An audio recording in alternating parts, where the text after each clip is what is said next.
pada saat investasi di saham, waktu itu sempat kolaps juga nggak? Saya Waktu di kalah, saham? Pak. Oh, di saham nggak kalah juga? Mampus saya, Pak. Am- Saya ada yang baru beli, besok direkturnya ditangkap KPK. Ah, Hah, coba bagaimana nasib kan? Habis duit saya, Pak, di saham. Hanya seperti quotes-nya si Tan Malaka ya, ya, yang ya. tulisannya terbentur, lama-lama terbentuk, Pak. Pasti kamu suatu saat Ya. ketika waktumu sudah sampai, Pak.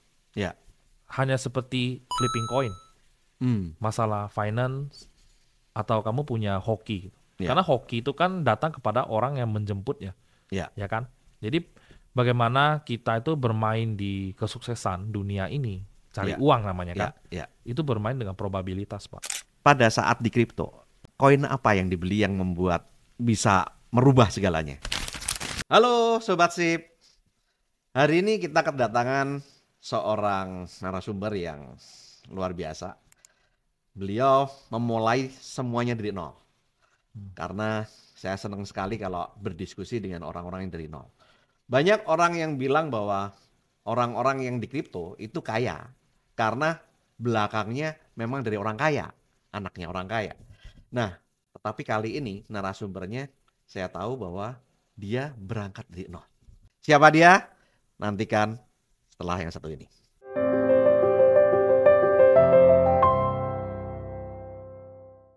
Thank you Bro Adi mau datang ke channel saya Ya, sama-sama, untuk berdiskusi Ya. tentang ya kripto. Ya. Saat ini kripto ini kan banyak orang yang lagi hype ya, lagi banyak orang yang investing di kripto akhir-akhir ini. Ya. Dan saya ngelihat Bro Andi ini orang yang memulai semuanya dari awal. Saya sempat lihat podcastnya Bro Andi di channelnya Bro Leon. Nah itu saya lihat wah ini orang yang betul-betul dari nol gitu ya. Nah dan dikenal dengan punya suatu community namanya Cryptstock ya. Iya. Iya. Ini bagi saya aneh ya. Ya. Namanya Cryptstock. Nah, Crypt biasanya singkatannya dari kripto. Yes. Satunya lagi stock biasanya dari saham. Iya. Nah, ini kenapa kok namanya Cryptstock? Unik banget. Iya, karena ini pertanyaan pertama ya teman-teman selama di podcast saya baru ditanyain mengenai nama. Kenapa Cryptstock ya? Jadi selama ini nggak ada yang perhatiin ya. Yang perhatiin hanya Bapak ya. So, kenapa namanya Cryptstock? Saya kan berangkat dari stock market. Oke. Jadi waktu itu saya berpikir tempat edukasi ini mestinya ada bersinggungan juga dengan stok. Ya. Ya. Jadi kita persiapkan nama yang bisa bermain di dua kaki, Pak. Betul. Crypto dan stock market. Jadi that's why namanya Cryptstock. Iya, Ya seperti itu dari awal. Tapi ternyata di grup setiap hari orang bahasnya kripto ya sudah, stock market udah hilang. Gitu. Lama-kelamaan ya sudah gitu. Jadi awal-awalnya membahas tentang kripto Dan stock market. Iya. Omong-omong waktu di stock market itu tahun berapa? Saya mulai 2016, Pak. Oh, 2016. Ya. Iya. Kalau memulai kripto? Saya kripto 2017. 2017, beda setahun aja ya. Iya. Iya. Pertama kali di industri finansial, apakah di stock market atau pernah di industri finansial yang lain? Atau mungkin latar belakang pendidikannya finansial? Enggak, saya dari sistem informasi, Pak, dulu. Oh, iya. Terus sempat jadi agen asuransi. Oh, sempat jadi agen asuransi. Ya, Tahun berapa? 2015, Pak. Oh, Iya. berarti di finance ini mulai dari 2015 di asuransi, Iya. 2016 di saham, Iya, 2017 di kripto. kripto. Wah, Iya. setahun. Iya. Saat mulai asuransi kan kita mulai belajar ya, ada BNP Paribas, ada Scruders gitu-gitu kan. Ya, Nah, reksadana mutual ya. fund lah. Mutual fund, ya. Nah, dari situ saya perhatiin ini apa, kita belajarin. Karena kadang-kadang kan nasabah juga nanya ya, Ya. lu taruh unit linknya kemana gitu. Iya. Dari situ masuk ke stock market. Waktu itu kuliah di Jakarta? Iya, atau... saya di BINUS, Pak. Oh, di BINUS Jakarta. Iya, Ya. Jakarta Barat. Asli Jakarta? Enggak, saya dari Singkawang, Kalimantan Barat. Singkawang, jadi anak perantauan. Iya, anak rantau, Pak. Iya. Nah, waktu di Jakarta pertama kali, itu ngekos? Iya, di kos saya. Oh, ngekos ya. Ngekos. Iya. Setiap bulan dikasih uang belanja sama orang tua atau gimana? Ada. Ya, ada ya. Dapat bayar kos untuk makan, semua udah di situ aja. Disediakan ya sama orang tua. Nah, kemudian memulai dari investasi juga dari orang tua. Saya pinjam mama 5 juta sih, buat buka akun, Pak. Oh, untuk Dulu, buka akun. iya dulu buka akun itu kan 10 juta rupiah ya. Ya, ya. Sebelum sekarang mah udah enak banget, ya kan? Udah beda Apa banget. namanya 100.000 aja bisa ya, Ya, 10.000 bisa bahkan ya ya, transaksi ya. heeh. Ya Ya, ya. begitulah pinjam dulu mama-mama. Tapi sadly ya kalah semua Pak. Saya nggak ngerti Hmm. soalnya stock market. Saya 5 juta itu di stock market ya, minjem uangnya untuk stock market. iya 5 sama saya sendiri keluar 5. Kan 10 Hmm. juta tuh Ya, akunnya. ya. Terus kemudian waktu kripto minjem juga. Mid crypto enggak, itu udah Enggak. mulai usaha sendiri. Oh, udah mulai usaha sendiri. Karena kripto itu bisa beli fraksional kan. Jadi kayak cuma 0,001 biji beli 100.000 rupiah bisa. Bisa. Nah, terus Ya, buka akunnya kan gratis, nggak usah ya, depo. ya. Nggak ada deposit Iya, ya. nggak ada depo. Nah, waktu itu lewat apa? Exchanger? Aku dulu pakai bitcoin.co.id Pak. Kalau sekarang namanya Indodax. Indodax ya, pertama Iya, kali ya. pertama kali. Sama Pak Oscar ya. Iya. Iya, iya. Pertama kali kenal kripto juga waktu ikut acaranya Indodax atau? Bukan, saya waktu itu memang dapat cerita dari istri sih. Jadi ada istri lebih melek duluan ya? dia itu dapat info dari sepupunya. Jadi mereka suka main money game segala macam, outputnya Bitcoin. Kata Bitcoin dulu nggak ada harga, sekarang 15 juta per keping. Jadi saya disuruh coba deh lu tengok tuh, lu pelajarin gitu. Itu apa sih? Nah dari situlah saya mulai tertarik, saya pelajarin. Oh, ya, ya, ya. Nah, pertama kali Bro Andi melajarin itu langsung chip in money Iya. atau belajar dulu? Saya belajar selama setahun, Pak. 2017 Januari sampai Desember. Saya nggak berani deposit. Oh, nggak berani deposit? Nggak berani. Saya nonton doang, saya pelajarin. Oh, Kenapa fluktuasinya segila itu gitu. ya, ya, ya. Belajar ini dengan lihat-lihat YouTube gitu Iya. ya. Terus kemudian buku-buku belum banyak ya yang beredar ya. Banyak sih, cuman luar negeri, Pak. Oh, luar negeri ya. Nah, waktu itu lebih banyak belajarnya dari Dari luar saya. dari luar ya, YouTube Di luar ya. Iya. Dari bule-bule lah. Dari bule-bule ya, ya. Kalau di Indonesia waktu itu belajarnya sempat ikut seminar-seminar atau apa? Iya, sama OG kita lah, orang-orang lama di Bitcoin ya. Hmm. Mereka yang punya exchanger kayak Toko Kripto, Indodax. Hmm. Nah, orang-orang lama tersebut tuh suka bikin event. Jadi Ya, kalau ada ya. event cerita tentang blockchain segala macam, tentang teknologi. Nah, saya datang misalnya. Oh, dari toko kripto. Ya karena gratis Indodax. kan. Oh, gratis ya. Ya, Saya ya. cuman mampu ke sana lah. Ya udah saya datengin. Ya, ya, Gitu. ya. Nah, terus kemudian waktu itu apa yang akhirnya membuat Bro Andi ini tertarik? Karena saya melihat, saya udah lama ya mencari instrumen yang ada gabungan teknologi dan finance. Tapi momentumnya belum dapat waktu itu. Karena 2017-2018 belum krisis ya. Ya.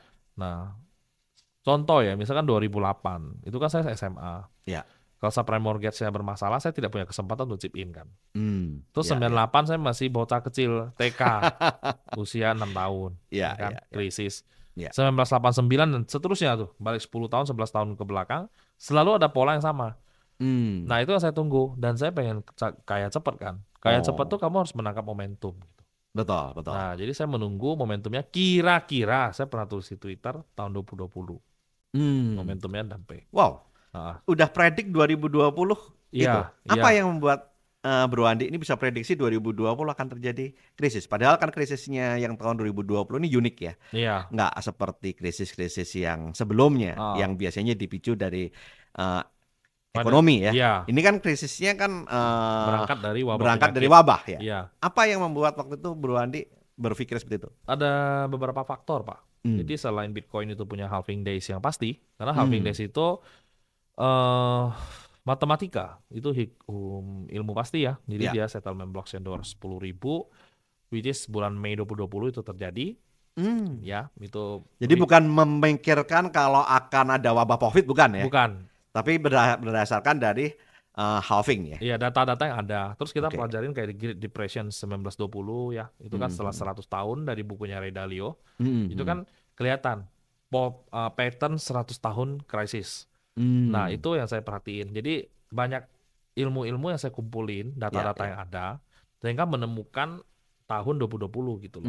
Sempat lihat banner cycle juga? Iya. Sama George Trees itu sebenarnya saya di awal banget, saya nemuin udah lama banget sih Pak. Banner cycle, George Trees dan segala macam. Saya pernah bahas juga gitu. Makanya saya tahu dari fund manager dan venture capital. Jadi kalau misalkan ada VIP dinner di Singapura, saya bisa ada undangan, kita datang. Nah, jadi mereka tuh menceritakan 2032 ke atas itu akan berbeda cara bermain kripto dengan sekarang.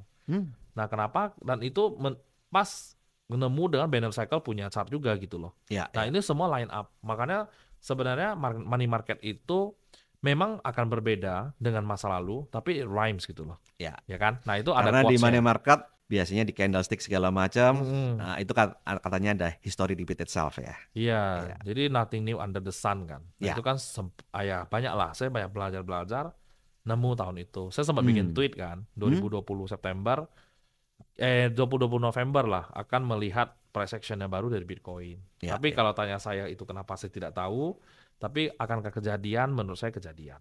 Dan Ya, itu ya. terjadi, Pak. Hmm. All time high baru di November 2020, Ya, ya. Bitcoin 28.000.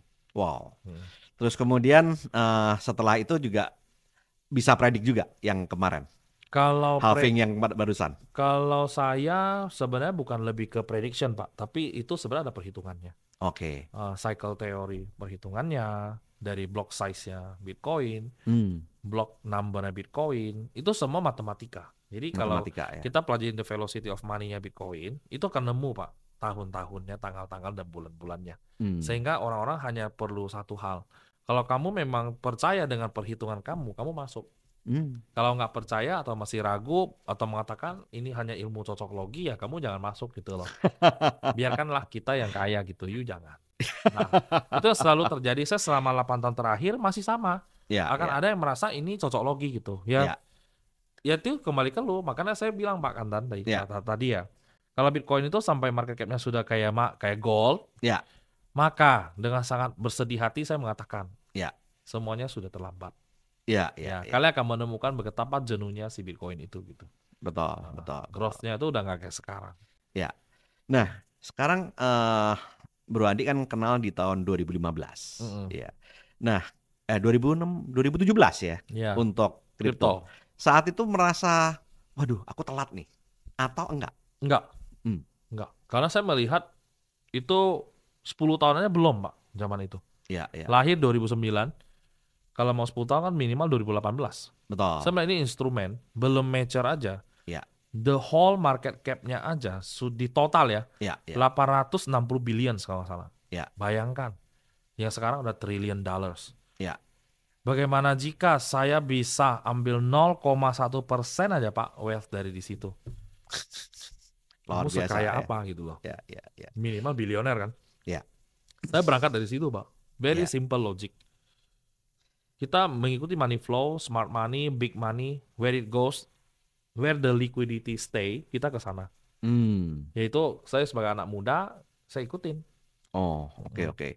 Itu diketahui pada saat setahun tuh melajari hal itu ya? Iya, saya Iya. pelajarin, saya perhatiin terus tuh. Ya, ya. Kok bisa ini sesuatu yang dulu tidak ada apapun, Ya. tapi bisa menghimpun dana ratusan billions gitu. Ya, How ya. come gitu? Ya, kan? ya, ya. Nah, Nah, jadi dalam hal ini Sobat Sip, Anda bisa belajar dari Bro Andi ini. Kenapa? Dia investasi dulu di pengetahuannya dulu. Bukan langsung semuanya dimasukin duit, kemudian loss, baru belajar. baru pergi cari tahu gitu.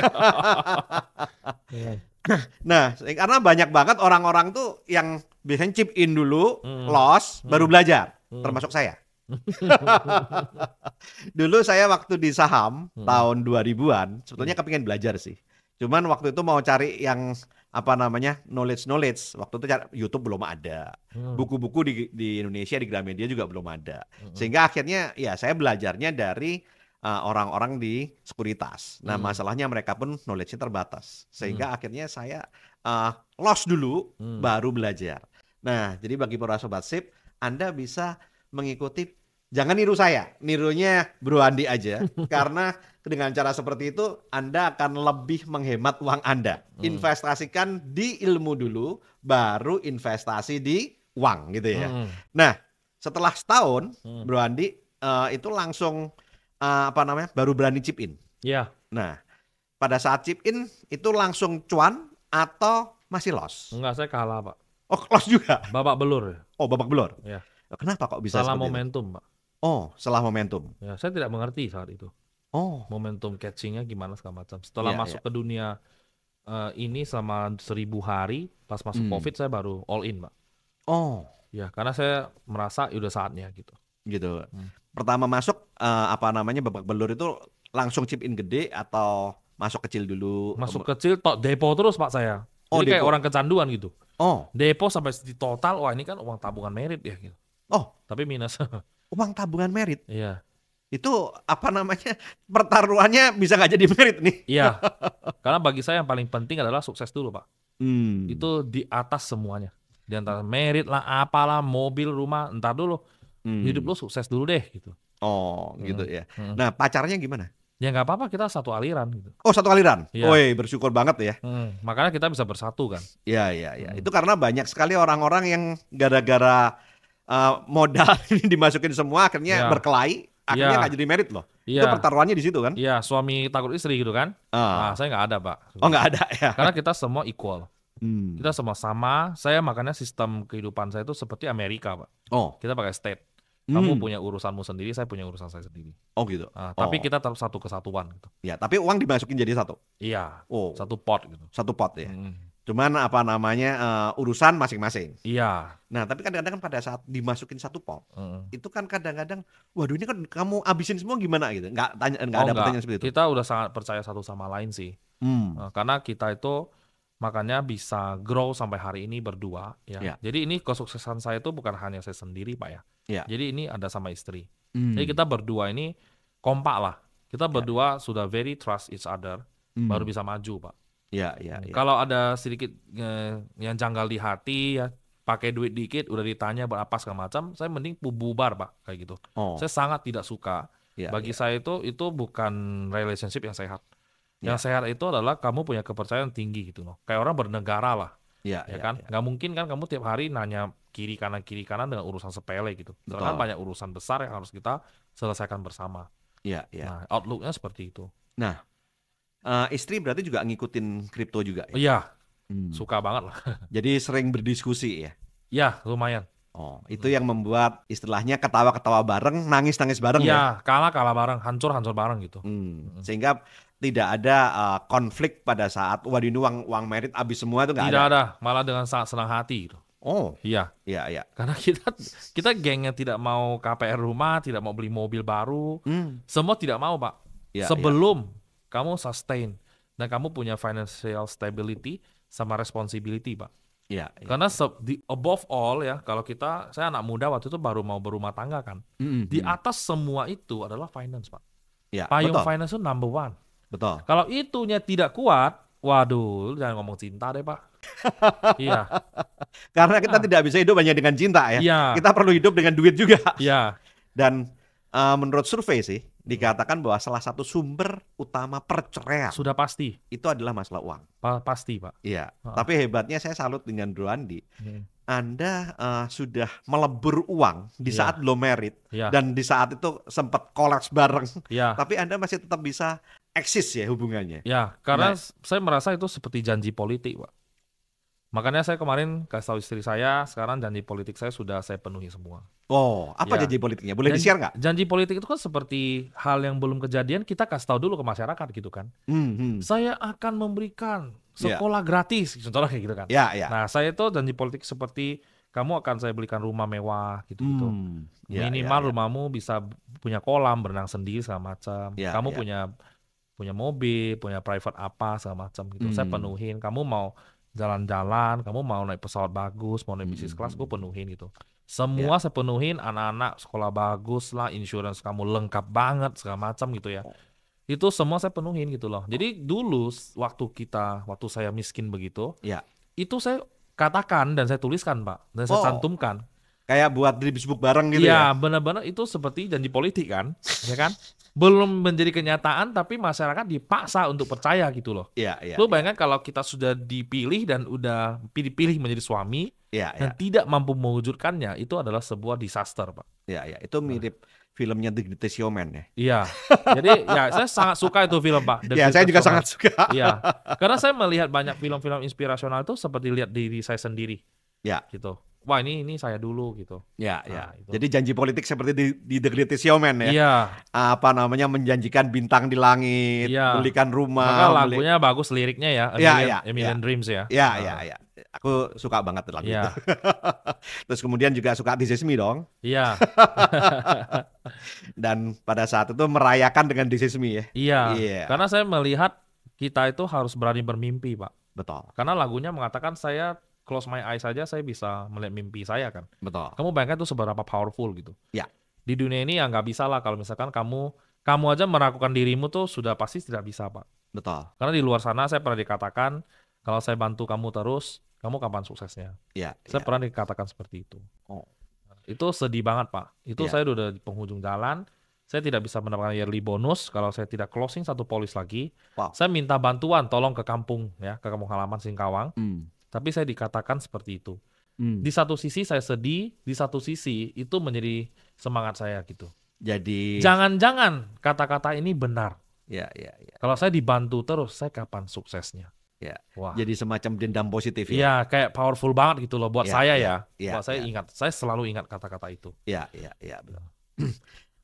Saya setuju banget sih. Karena Hmm. saya sukanya kalau ketemu dengan orang-orang yang mulai dari nol, Ya. biasanya punya hal itu. Biasanya orang punya 3 kekuatan sumber utama. Hmm. Ada di salah satu konten saya. Yang Hmm. pertama adalah impian, Ya, yang kedua adalah ketakutan, ya, dan yang paling powerful adalah kemarahan. ya. Nah, dan saya lihat Bro Andi juga punya hal itu ya. Oh, sangat, Pak. Sangat pahit, Pak. Ya.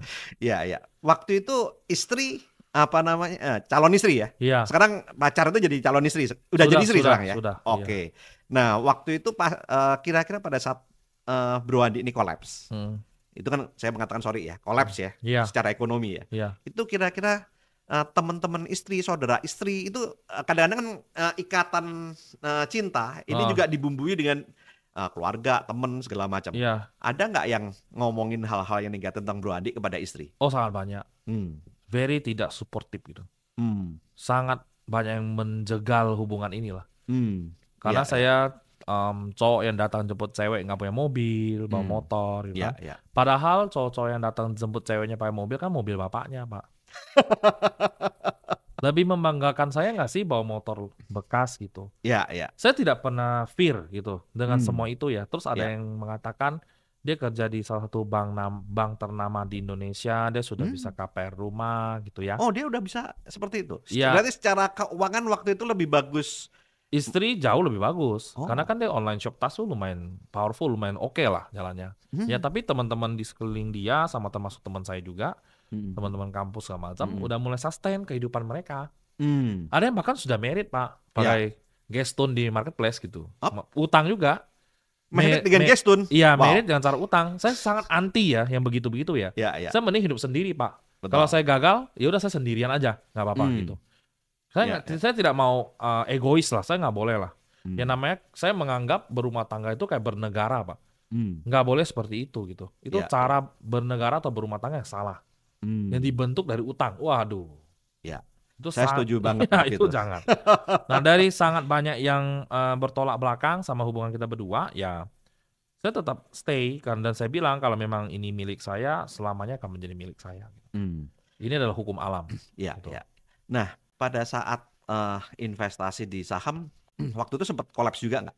Saya Waktu di kalah, saham. Pak. Oh, di saham nggak kalah juga? Mampus saya, Pak. Oh. Saya belinya GIAA, DGIK, lu tahu lah, Pak. Ya kan? Mampus kan? Saham-saham. Saya ada yang baru beli, besok direkturnya ditangkap KPK. Oh, Coba bagaimana nasib kan? Habis duit saya, Pak, di saham. nggak beli saham-saham blue chip ya? Enggak. Saya waktu itu setelah kalah-kalah terus, Ya. masuk ke dunia COVID ya, zaman tahun 2020, saya baru ketemu almarhum guru saya, Pak. Namanya Ko Asun. Ko Asun ghost trader. Iya, Teman-teman iya. tahu ghost trader. Ya. Nah, itu guru saya, Pak. Wah, Saya Gua belajar sama legend itu. Iya, saya belajar sama dia baru setahun, Pak. Dan jadilah saya hari ini. Gitu. Saya hanya punya waktu setahun ternyata berjodoh belajar dengan dia. Ya. Karena sebenarnya saya yang mau incar itu adalah yang lebih daripada itu.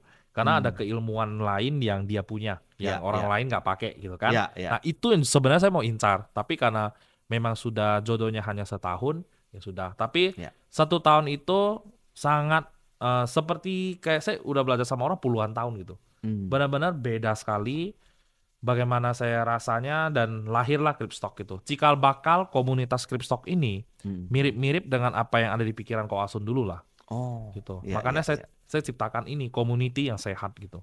Nah, saya jangan dianggap sebagai seorang guru besar, tapi sebagai orang teman aja, community leader atau guru honorer lah saya bilang, ya kan? Nah, kalau merasa Ya, ya, diuntungkan, silakan honor saya. Kalau tidak diuntungkan ya sudah gitu. betul, betul. Nah, Nah, dalam hal ini pada saat setelah di saham iya, kolaps, istri kemudian ngasih informasi yang kripto tadi ya. iya benar. Nah, kemudian karena traumatis di saham, otomatis nggak berani chip in dulu ya. Saya nggak trauma, Pak. Oh, nggak trauma. Tetap belajar. Karena menurut saya kalah di awal itu nggak harus trauma dulu. Kamu baru setahun, Pak, kayak orang belajar tinju gitu. Iya, iya. Kamu baru aja belajar skipping, Pak, dan Hmm. jatuh lecet atau kamu keseleo. Masa kamu putus asa, Pak? Oh, Kan pikiran ya, ya. kita berbisnis dan investasi harus Iya. punya pola pikir seperti atlet, Pak. Atlet itu bukan dibentuk atau kamu lihat dia hebat di Olimpik, bukan. Tapi dibentuk dari hari-hari demi harinya latihan. Iya, iya, iya. Baru ada hari Olimpik, Pak, medali emas. Gitu. Wah, mindsetnya ini luar biasa ya. Iya, harus, Pak. Iya, iya. Karena banyak sekali orang-orang yang setelah invest Iya, di saham, ngatakan saham judi. iya. Invest di kripto, kalah lagi, ngomong kripto lagi. judi. Iya. Akhirnya semua yang dia kerjain, Ah, dia nggak mau belajar dan Iya. selalu mengatakan judi. iya. Ya, akhirnya kejebak judi online. Nah, Iya. itu judi beneran. Kalau binary option, Pak ya. Binary option. Nah, karena banyak sekali orang-orang yang kepingin kaya dengan cepat, Iya, akhirnya memilih untuk menaruh uang tanpa mau belajar terlebih dahulu. iya. Ya, jadi apa namanya, konyol gitu ya. Mm-mm. Nah, saya salut sekali dengan Bro Andi dengan mindset bahwa kalau kita mau sukses ya harus seperti atlet, Iya, ngalamin jatuh bangun, Iya. ngalami kesakitan gitu. iya. Tapi kita tetap harus belajar gitu ya. Mm-mm. Nah, tapi dengan kondisi seperti itu berarti kan keuangan berantakan. Iya. Nah, gimana caranya Anda bisa istilahnya menyambung kehidupan? Satu hari kan 24 jam, Pak. Ya. 24 jam itu sebagai anak muda, kamu tidur jangan 8 jam deh, 6 jam aja, Pak. Habis itu sisa waktunya itu kerja, Ya. serabutan saya. Bikin selai, Pak. Bikin apapun yang saya bisa gitu. Oh, Jual baju bekas, jual mebel bekas, jadi calo tambang batu, calo kapal tongkang, apa semua kerjain. Yang penting dapat duit, Pak. Itu dulu pikirannya. tapi Makan, gimana caranya? Kadang-kadang orang kan pada saat jatuh Ah. itu kan biasanya jadi malas segala sesuatu ya. Gimana caranya ngelawan hal itu? cara saya melawan hal itu, saya kembali ke yang tadi, success before 30, Pak. Karena bagi saya itu time attack. Jadi kayak ngejar waktu. Kalau sampai saya usia 30, dan saya tidak bisa mewujudkan apa yang saya tempel di dinding, karena saya tulis, saya tempel di dinding, Pak. Ya, ya, Itu ya, akan menjadi aib buat saya gitu. Itu buat saya itu adalah hal yang paling memalukan terjadi dalam hidup saya. Yaitu saya sampai usia 30 masih tidak punya apapun. Dan syukurnya usia 28 akhirnya saya diberikan oleh Tuhan ya melebihi apa yang saya tulis gitu. ya. Nah, tapi saya lihat banyak jatuh bangun ya. Banyak. Pernah dihitung nggak berapa kali Bro Andi ini jatuh? Saya sudah tidak terhitung sih, Pak. Karena kadang-kala tuh baru dapat duit gitu ya. Tabrakan. Oh. Tabrakan beruntun. Nabrak rel kereta api, nabrak mobil Pertamina. Oh, Iya, masuk ke air asin di Kampung Kamal. Apa aja saya laluin, Pak. itu naik motor ya? Iya, Wih. dan itu udah countless lah. Jadi saya seperti orang yang berhidup dengan risk and failure gitu. Karena menurut saya hanya seperti quotes-nya si Tan Malaka ya, Ya, yang ya. tulisannya terbentur, lama-lama terbentuk, Pak. Itu Oh, aja. oke, Jadi oke. terbentuk. Menarik, Nah, menarik. pasti kamu suatu saat Ya. ketika waktumu sudah sampai, Pak. Ya. Hanya seperti flipping coin. Masalah finance atau kamu punya hoki. Ya. Karena hoki itu kan datang kepada orang yang menjemputnya. Ya. Ya kan? Jadi bagaimana kita itu bermain di kesuksesan dunia ini, cari Ya. uang namanya kan. Ya. Itu bermain dengan probabilitas, Pak. Hmm. Kita harus switch, kita punya possibility dulu. Ya. Possibility sukses itu yes, pasti. Saya Ya. kan sukses semangat 45 lah, Pak. Ya kan? Kayak Pak Andri Wongso lah. Saya kan suka Yes, nih yes. nonton kan. Berani Gagal judulnya. Ya, ya, Itu ya. very powerful mindset dari saya SMP. Itu buku sudah ada kan. Punya Pak Andri yang tentang berani gagal. Ya, ya, ya. Nah, dan probability saya untuk sukses berapa persen gitu. Saya tidak butuh 100%, Pak. Ya, ya. Saya mungkin ya 9 kali gagal, 1 kali sukses saja sudah cukup. Ya. Nah, itulah yang terjadi. Tapi satu kali sukses itu yang Ya, very yang- big ya. Ya, yang langsung meledak gitu. Ya, ya, ya. Nah, terus kemudian pada saat di kripto, Hmm. ah, koin apa yang dibeli yang membuat bisa merubah segalanya? Kalau saya itu campur. Ada Hmm. Bitcoin, Ethereum, Cardano, Oh, ada Doge, yaitu koin-koin zaman lampau lah. ya, ya, Nah, ya. itu yang cukup mengubah semua, Pak. Oh, Nah, kayak Cardano aja sebenarnya modal kita kan terbatas banget ya. Dulu modal saya sangat terbatas, ya. tapi pengaliannya itu loh Pak yang nggak nahan. Yang Hmm. gila itu. Ya, ya. Nah, Berarti waktu itu langsung diversify ya? iya, Nggak hanya satu koin aja ya? enggak Oh, ya, ya, ya. diversify. Karena banyak orang yang kadang-kadang hanya bermain Bitcoin aja gitu. Tapi ada juga yang mainnya shitcoin aja gitu Iya. kan. Nah, menurut Bro Andi kira-kira saat ini kalau klasifikasi Mm. itu koin itu ada berapa tipe? Koin itu kalau dari pandangan saya, kita tipe tuh banyak banget Pak sekarang. Hmm, Ya. Tapi yang penting-penting itu adalah top market cap, ya. memes, layer 1, layer 2 banyak banget lah. Hmm, Nah, tapi yang ya, perlu ya. kita perhatikan yang paling penting adalah sebenarnya top 100 lah.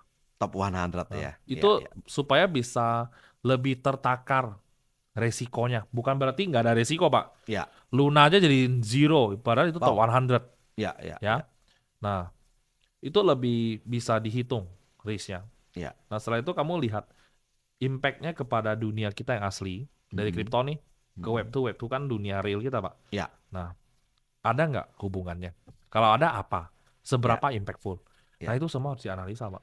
Nah, sekarang ini tadi sempat nyebut Web2 ya. Heeh. Nah, banyak mungkin dari Sobat Sip ini yang Iya. tidak paham tentang kripto, Mas Yan. Oh, Mungkin ya. bisa jelaskin nggak? Web1 itu apa, Web2 itu apa, Web3 itu apa gitu. Oke, kalau Web2 itu seperti kehidupan kita sekarang, bagaimana dulu pas Facebook boom gitu ya, Ya, pas Twitter, MySpace, ya. dan lain-lain, itu kan kita menyetorkan data kita ke mereka. Hmm. Dan mereka menjadi server centralized platform untuk kita gunakan. Ya. Kita sebagai user, dia sebagai pemilik. Nah, itu Hmm. Web2, Pak. Ya, ya, Ya. ya, ya. Nah, sekarang ketika ada Web3, Ya. artinya kita bisa berkontribusi di dalam jaringan ini. Kita Hmm. bukan hanya sekedar user, Pak. Tapi kita adalah salah satu kontributor untuk networknya ini. Ya. Makanya seperti konsepnya Bitcoin. Semakin lama, semakin kuat jaringannya. Bagaimana cara meretasnya? Even Ya. kamu mau pakai cara quantum computing pun, Nah, itu butuh waktu, Pak. ya, itu Gitu. yang lagi heboh Iya, ditakutin ya. iya. Ya. Nah, itu semua tuh line up. Makanya saya melihat dunia ini adalah forward ke depan. Kalau saya Ya, ya, ya. tidak ada waktu untuk melihat past. Past itu hanya sebagai tempat saya membaca dan belajar dari kesalahan masa lalu. Ya. Present adalah hidup menjadi yang terbaik untuk setiap hari, Pak. Ya. Seperti hari ini, hari di podcast. Hmm. Ngomongnya hal yang positif, bagi knowledge gitu ya. Ya, ya. Kemudian besoknya futures-nya, saya Ya. sudah planning untuk besok harus melakukan apa. Ya. So, kita punya kehidupan itu harus dibagi gitu, harus punya disiplin. Ya. Itu sudah alam bawah sadar saya dari kecil seperti itu sebenarnya. Hmm. Nah, Ya, cuman tidak punya kesempatan aja. Ya kan? Tapi ada kesempatan di saat masuk di financial market ya. Iya. Iya, iya. Tuh. Nah, terus kemudian saat ini kan banyak sekali orang-orang yang masih bingung nih dengan adanya berbagai macam koin. Karena dengan adanya dunia kripto ini juga dengan hype-nya ini juga banyak penipuan-penipuan. Oh, pasti. Nah, kira-kira gimana caranya membedakan mana yang investasi kripto yang benar dan mana yang penipuan? Oke. Teman-teman kalau untuk bermulai, kalau saya dulu, Ya. saya kan mulai dulu dari Bitcoin. Starting dari Bitcoin. Iya, karena Bitcoin itu membuat fondasi pertahanan di portfolio. Ya. Bitcoin itu adalah anti badainya kita. Meskipun turun ya 50% oke lah. Ya. Nggak sampai jeblos jadi nol gitu. Ya. Nah, yang kedua, baru kita masuk ke sisi eksperimental. Hmm. Cara membedakan yang scam apa enggak, Ya. itu kita bisa melihat dari berbagai sisi ya. Ya. Dari naratifnya, dari sentimennya, dari teknisnya. Ya. Nah, kalau kita mau lebih mudah, itu kita lihat dari sisi sentimennya aja. Hmm. Kalau koin yang terlalu banyak menjanjikan hal-hal manis gitu ya, Ya. yang luar biasa dahsyat, cuma ngomongin soal profit ya, tidak ngomongin produk, tidak ngomongin apa yang mereka kerjakan, apa yang mereka akan solve di dunia nyata, Ya. sebaiknya hindari. Ya. Karena dari awal mereka cuma mikirnya adalah profitingnya. Padahal along the way di money market, Pak, Bapak sudah lama juga di money market. Mana ada sih Pak instrumen yang profit terus? ya nggak Kan akan ada. pasti membentuk gelombang kan. Betul. Nah, Kecuali yang bangsanya instrumen yang konvensional ya, kayak iya. deposito, Iya. reksadana pasar uang. Iya. Tapi ya cuannya nggak ada. Iya, kalah sama inflasi, Kalau sama Pak. inflasi, Ya itu betul. sebuah keniscayaan lah. Gitu. Iya, iya, iya. Nah, dari situ kita perhatikan kalau orang yang terus-terusan ngomongin soal profit ke lu, tapi tidak ngomongin implikasi atau impact-nya kepada dunia nyata. Ya. Bagaimana dia mengenerate revenue, ROI-nya gimana, timnya siapa, itu sebenarnya dihindari. Oke. Karena saya lihat di Indonesia ini benar-benar setiap provinsi, kalau saya keliling-keliling ya, banyak yang kena money game, Pak. Betul. Ya. Selalu ya. main naro-naro aja, dia ada fake-fake ISO lah, Ya. izin-izin palsu lah. Ya. Nah, begitu. Betul. Karena literasi keuangan mereka kurang. Betul. Seperti kata Satoshi di awal 2010 di blognya Bitcoin ya. Ya. Do not trust, verify. Ya. Oke. Itu cuma 3 kalimat, tapi very powerful. Sampai hari ini itu yang paling make sense, Pak. Oke. Selalu verifikasi. Ya. Untuk ini otomatis kan mempelajarinya susah ya. Nggak Iya. mungkin kita jelaskan di podcast. Iya. Kira-kira Bro Andi kalau misalkan kita undang dalam sebuah event seminar kita, Iya. kira-kira Bro Andi bersedia nggak untuk memberikan session, untuk mengajarkan kepada rekan-rekan Sobat Sip ini untuk belajar mengenai kripto secara lebih dalam? Iya, sangat senang sih, Pak. Saya bisa berbagi. Oke. Terima kasih. Kalau gitu kita akan ada waktu mungkin kita plan seminar Pelitahan Merdeka kita itu tanggal 1 sampai 2 November. Iya. Itu kira-kira Bro Andi bisa datang ya, Bro ya? Iya, bisa dengan senang hati, Pak. Iya. Terima kasih Bro Andi. Nah, jadi bagi para Sobat Sip, bagi Anda yang kepingin belajar kripto lebih dalam, kita akan datangkan Bro Andi ini, yang mana dia akan mengajarkan kepada Anda bagaimana investasi kripto mulai dari nol. Nah, dan Bro Andi akan sharing kepada Anda mana yang kripto itu investasinya gimana menjaga keamanannya ya, gimana supaya nggak tertipu, bagaimana untuk melihat koin-koin yang bagus. Nah, itu Anda bisa datang di sana. Oke, terima kasih Bro Andi untuk kesempatannya. Dan bagi Sobat Sip, saya tunggu Anda di acara tanggal 1 sampai 2 November 2025 bersama dengan Bro Andi di Jakarta. Oke, terima kasih. Saya Tony Hermawan Adikaryo. Sampai jumpa di Puncak Kemakmuran.